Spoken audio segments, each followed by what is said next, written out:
নমস্কার, আপনারা দেখছেন এপি অকপট। শিক্ষায় আলো, শিক্ষায় জ্ঞান, শিক্ষায় দিয়ে হয় জীবন জাতির মান। শিক্ষক দিবসের প্রাক্কালে আমাদের চাকদহের বিশিষ্ট শিক্ষাবিদ, চাকদহ রামলাল একাডেমির প্রাক্তন প্রধান শিক্ষক বিপুল রঞ্জন সরকার মহাশয় দ্বিতীয় পর্বের উপপাদ্য আপনাদের সামনে তুলে ধরছি।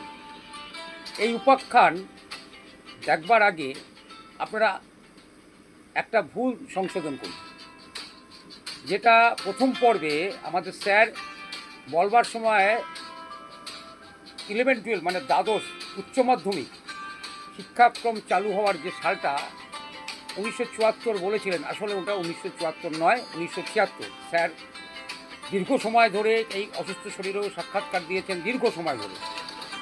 পরবর্তীতে স্যার বুঝতে পেরেছেন ওটা ভুল হয়েছে, আমাদের জানান, এবং আমরা আমাদের চ্যানেলের পক্ষ থেকে স্যারের ওই কথা আমরা মান্যতা দিয়ে ওটা 1974 সাল নয়, উচ্চ মাধ্যমিক মানে হায়ার সেকেন্ডারি শিক্ষাক্রম চালু হয় রাজ্যে 1976 সাল থেকে।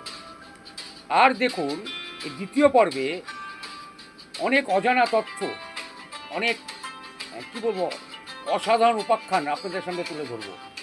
দেখতে থাকুন। সকলের সাথে সমাজের মাঝে এপি অকপট আছে।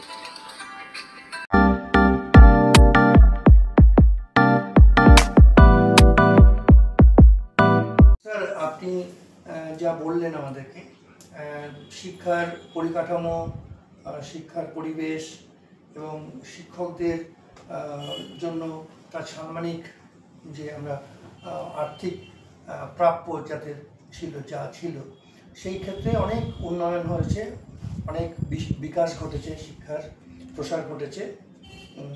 আমরা খুব সমৃদ্ধ হলাম। একটা বিষয় আপনার কাছ থেকে একটু আপনার অভিজ্ঞতা, আপনার মতামত আমরা একটু জানতে চাইব, শুনতে চাইব। সেটা হচ্ছে এই শিক্ষার পরিবেশ বজায় রাখার ক্ষেত্রে, শিক্ষার গুণগত মান বজায় রাখার ক্ষেত্রে ছাত্র ছাত্রীদের সঙ্গে শিক্ষক শিক্ষিকাদের একটা আত্মিক সম্পর্ক, তার একটা উন্নয়ন প্রয়োজন আছে বলে মনে হয়। এই ব্যাপারে কি করে এটাকে আরেকটু গুণগত মান আরও বাড়ানো যায়, আপনি একটু কিছু যদি বলেন। গুণগত মান আগে ছাত্র শিক্ষক সম্পর্কটা একান্তই ব্যক্তিগত।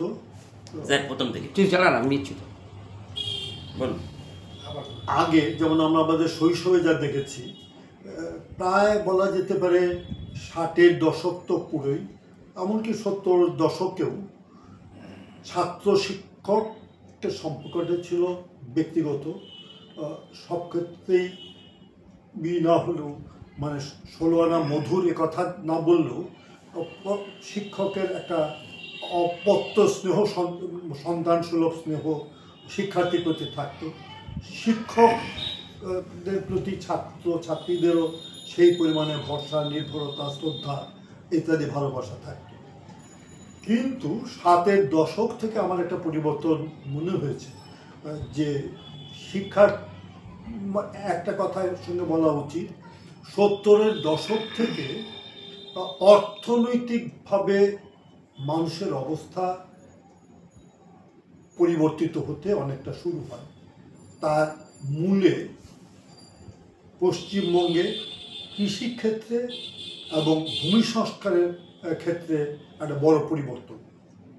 কৃষিক্ষেত্রে মানে কি, যেমন 66 সালে পশ্চিমবঙ্গে প্রায় দুর্ভিক্ষ হয়েছিল। 1967 সালে বিভিন্ন রাজ্য সহ পশ্চিমবঙ্গে দীর্ঘদিনের যে শাসক, তাদের পরিবর্তন ঘটে মূলত খাদ্যের প্রশ্নে। 66 সালে সেই দুর্ভিক্ষের মতন অবস্থা হয়েছিল। তারপরে সচেতনতা পশ্চিমবঙ্গের কৃষক, রাজনৈতিক দল সবার মধ্যে আসে। কৃষিক্ষেত্রে একটা বড় পরিবর্তন। কি পরিবর্তন? উন্নত মানের হাই ইল্ডিং উচ্চ ফলনশীল বীজ, রাসায়নিক সার এবং সেচ ব্যবস্থা অনেকটাই পরিবর্তন হয় প্রায় এক দশকে, 66-র পরে। অন্যদিকে ওই সময়টায় ব্যাপকভাবে ভূমি সংস্কার হয়। তার মানে যে জমি বহুলাংশে কুক্ষিগত ছিল বড় জোটের মালিক জমিদারদের হাতে, জমিদারি প্রথা বিলোপ হওয়া সত্ত্বেও স্বনামে বেনামে তাদের জমি ছিল হস্তগত অনেকাংশে। তা এই সময় ভূমি সংস্কার আন্দোলন, কৃষক আন্দোলন, গণ আন্দোলন অত্যন্ত ব্যাপক হয়। কৃষকদের হাতে জমি হস্তান্তরিত হয়, ক্ষেত মজুরের তার পাট্টা জমি অন্তত বসতবাটির জন্য পায়। আর যে বর্গাদার তার বর্গা রেকর্ড হয়। একদিকে চাষাবাদের ক্ষেত্রে সংস্কার, অন্যদিকে ভূমি সংস্কার, এই দুটির ঘটনার ফলে অর্থনীতিতে একটা বিরাট পরিবর্তন আসে। যেমন ৬৬ সালে চালের কিলো ৫ টাকা হয়ে গেল, সেই চাল মানে আবার যখন ৭৩-৭৪ সালের দিকে দেখি সেই চাল অনেক অল্প পয়সায় পাওয়া সম্ভব হয়। ১.৫ টাকা ২ টাকা কিলো আবার চাল নেমে আসে, অর্থাৎ উচ্চ ফলনশীল বীজ বা ইত্যাদির জন্য মানুষের অর্থনৈতিক অবস্থা অনেকটাই পরিবর্তন হয়। এই পরিবর্তন প্রবাহে যা মানুষের হাতে অর্থ সমাগমের জন্যে তাদের সন্তান সন্ততিকে তারা প্রাইভেট কোচিংয়ের জন্য শিক্ষকদের কাছে পাঠাতে শুরু করে। এইটা একটা কারণে পাঠান। দ্বিতীয়ত, সিলেবাসে কিছু পরিবর্তন হয়। যেমন মাধ্যমিক স্তরের সিলেবাসে যে ভূগোল আসে সেটা গার্জিয়ানরা অতীতে পড়েননি। এই ভূগোল হচ্ছে প্রাকৃতিক ভূগোল। এর আগে সিলেবাসের অন্তর্ভুক্ত জীবন বিজ্ঞান ছিল না, সুতরাং যারা পুরনো অভিভাবক তাদের জীবন বিজ্ঞান বা ভৌত বিজ্ঞান সম্পর্কে ধারণা ছিল না। অনেক ক্ষেত্রে গার্জিয়ানরা বাধ্য হয় শিক্ষকের কাছে পাঠাতে, এই কারণেও যে আমি দেখিয়ে দিতে পারছি না, মধ্যবিত্ত অভিভাবক তিনি পাঠান শিক্ষকের কাছে কোচিংয়ের জন্য। অন্যদিকে উচ্চ মাধ্যমিক ব্যবস্থা প্রবর্তিত হয় ১৯৭৬ সালে, দ্বাদশ শ্রেণীর উচ্চ মাধ্যমিক। ৭৮ সালে তারা পরীক্ষা দেয়। অনেক নতুন বিষয় এগুলোতে সংযোজিত হয়। বিভিন্ন স্কুলে স্কুলে কমার্স পড়ানো শুরু হয়, বিভিন্ন স্কুলে আর্টসেও নতুন নতুন বিষয় আসে। সায়েন্সে তো অবশ্যই বিষয় নতুন না হলেও সিলেবাসে অনেক পরিবর্তন, সেটা পদার্থবিদ্যা, রসায়ন শাস্ত্র, জীববিদ্যা, অঙ্ক সমস্ত কিছুতেই। এইগুলি সাধারণভাবে স্কুলে যেটুকু হচ্ছে সেটাতে অভিভাবকেরা তুষ্ট নন। তাদের মনে হচ্ছিল যে তাদের ব্যক্তিগতভাবে আরও প্রশিক্ষণ দেওয়া দরকার। উপরন্তু কেরিয়ার গড়বার জন্যে তাদের ডাক্তার কিংবা ইঞ্জিনিয়ার হওয়া প্রয়োজন, এবং সেটা হতে গেলে ব্যক্তিগতভাবে তাদের আলাদা প্রশিক্ষণ প্রয়োজন, যেটা স্কুলে ক্লাসে হয় না। প্রাইভেট টিউটরদের কাছে সেই জন্যে পাঠানো শুরু হয়।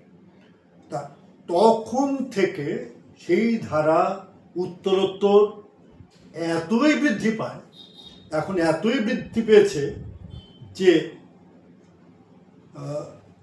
অবস্থাটা এমন দাঁড়িয়েছে যে বহু স্কুলে শুনতে পাই উচ্চ মাধ্যমিক ক্লাসে ছাত্রছাত্রীরা আসে না। 7 দিনে একদিন কোনো সপ্তাহে আসে, বা তাও আসে না, কি না তারা ওই সময় প্রাইভেট পড়ে। স্কুলের নাম লেখানোর জন্য, নাম খাতায় নাম থাকার জন্য শুধুমাত্র স্কুলের থাকা। অনেক স্কুলে এরকম হয়েছে, যেমন এখানে একটি ইংরেজি মাধ্যম স্কুল, খুব নাম করা স্কুল, সেখানকার ভালো ছাত্র ছাত্রী তারা কল্যাণীর একটি স্কুলে চলে যায়, যেখানে তারা পড়ে না, শুধু নাম লেখানোর জন্য যায়। পড়ে কোথায়? প্রাইভেট টিউটরদের কাছে। ফলে এখন শিক্ষক শিক্ষিকার সঙ্গে ছাত্রছাত্রীর ব্যক্তিগত সম্পর্ক রচনার সুযোগ কমে এসছে। প্রক্রিয়া বহুলাংশে যান্ত্রিক।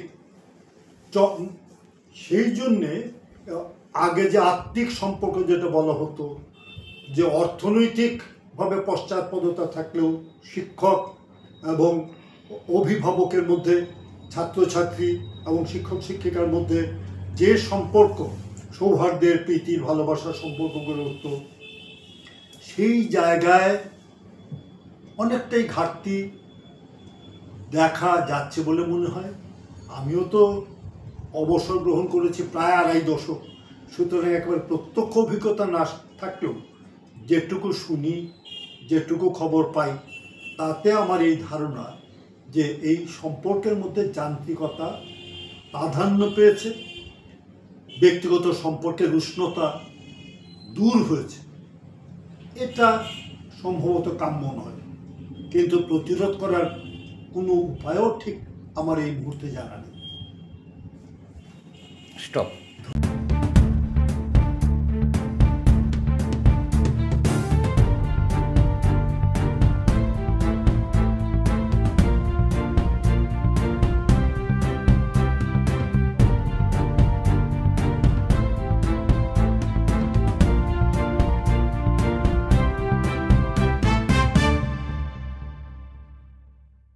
আপনার কাছে বিস্তারিত শুনলাম।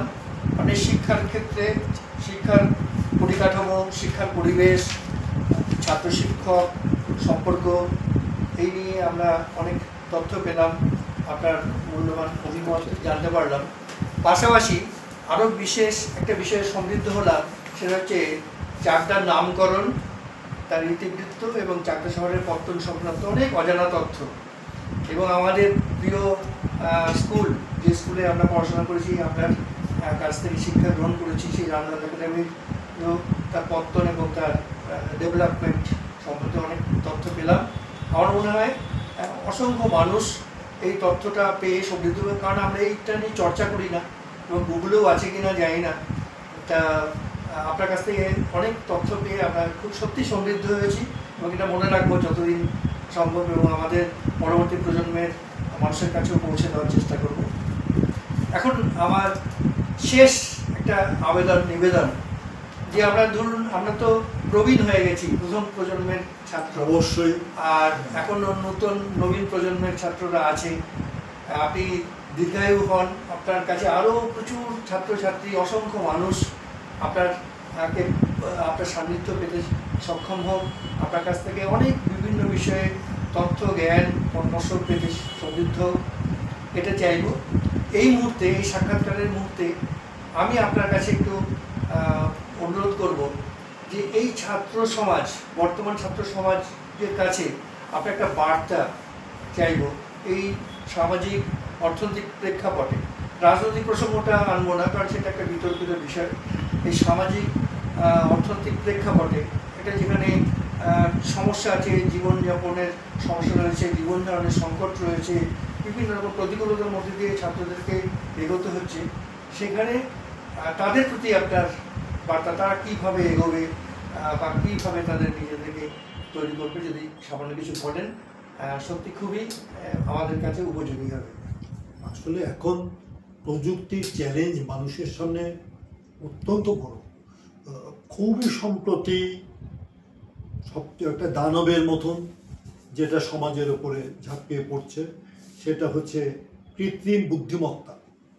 কৃত্রিম বুদ্ধিমত্তা যেভাবে গ্রাস করছে, একটা সময় আসা অসম্ভব না যে শিক্ষকের স্থলাভিষিক্ত হয়ে যাবে কৃত্রিম বুদ্ধিমত্তা।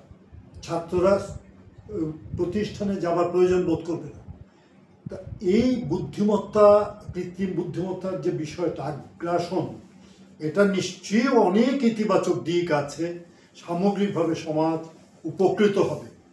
কিন্তু একে মোকাবিলা করার জন্যে সমাজের প্রতিটি স্তরে, বিশেষত শিক্ষক এবং ছাত্রদের প্রস্তুতি অত্যন্ত গুরুত্বপূর্ণ। অর্থাৎ অনুশীলন করে নিজের চেতনার স্তর, নিজের গুণগত মান ক্রমাগত বৃদ্ধি করতে হবে, যাতে আমরা কৃত্রিম বুদ্ধিমত্তা বা আর্টিফিশিয়াল ইন্টেলিজেন্সে দাসত্ব না করে আমরা তার উপর প্রভুত্ব করতে পারি। এটা একটা বিষয়। দ্বিতীয়ত, যন্ত্র সমাজকে নিয়ন্ত্রণ করবে, এটা কখনো আমাদের ভারতের মহত্তম মানুষ বলে সুভাষচন্দ্র বসু যাকে অভিহিত করেছেন, মহাত্মা গান্ধী, তিনি বিশ্বকবি রবীন্দ্রনাথ, বাংলার শ্রেষ্ঠ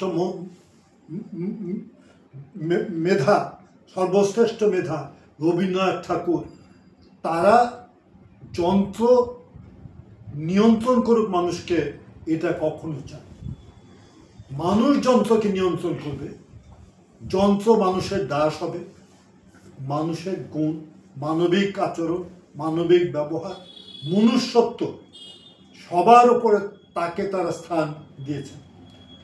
আজকের দিনে এর অনুশীলন, চর্চা, একে বৃদ্ধি করে নিজেদের প্রস্তুত করা, এটাই বর্তমান প্রজন্মের প্রধান লক্ষ্য হওয়া উচিত। অন্য যা কিছু সেটা সহযোগী বিষয়রূপে থাকে, সাহায্য করুক, কিন্তু ব্যক্তিগতভাবে মনুষ্যত্বের, ব্যক্তিগতভাবে মানুষের মেধার বিকল্প বা তার স্থান অন্য কিছু কোনোভাবে যেন গ্রহণ করতে না পারে।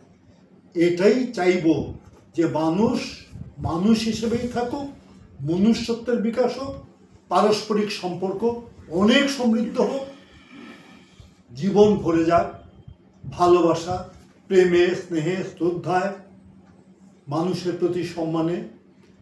সেটাই এই সমাজকে নিয়ন্ত্রণ করুক। এটা ছাড়া এর বেশি কিছু আর বলবার নেই। ধন্যবাদ তোমাদের, তোমরা শুনতে চেয়েছো আমার মতন অতি সাধারণ একজন মানুষের কিছু কথা। আমার অভিজ্ঞতা বললাম, সবার কাছে সব গ্রহণযোগ্য নাও হতে পারে, সমর্থনযোগ্য নাও হতে পারে, তাতে আমার ক্ষোভ নেই। কিন্তু আমি ব্যক্তিগতভাবে যা উপলব্ধি করেছি সেটাই অকপটে ব্যক্ত করলাম। প্রত্যেকে এর দ্বারা প্রভাবিত হবেন সেটা নিশ্চয়ই নয়, নিজস্ব চিন্তাভাবনার মতোই চলবেন, কিন্তু এই কথাগুলো বিবেচনার মধ্যে রাখতে পারেন, ভাবতে পারেন, চিন্তা করতে পারেন এগুলি নিয়ে। এইটুকুই আমার আশা বা প্রত্যাশা। স্যার, আপনাকেও অসংখ্য ধন্যবাদ। আপনি সময় দিয়ে আমাদের মূল্যবান সময় আমাদেরকে দিলেন, যা আমরা পুষ্ট হব। ধন্যবাদ তোমাদের সবাইকে। হ্যাঁ স্যার, আপনি আমাদের অত্যন্ত প্রণম্য ব্যক্তি এবং আমাদের পক্ষ থেকে সশ্রদ্ধ প্রণতি জানাই আপনাকে। আমরা অনেক উপকৃত হলাম, অনেক ঋদ্ধ হলাম। আগামী দিনে আবার আপনার কাছে আসবো, অনেক অজানা তথ্য আপনার কাছ থেকে জানতে চাইব। ধন্যবাদ বাবা, ঠিক, সবাই ভালো থেকো। হ্যাঁ, নমস্কার।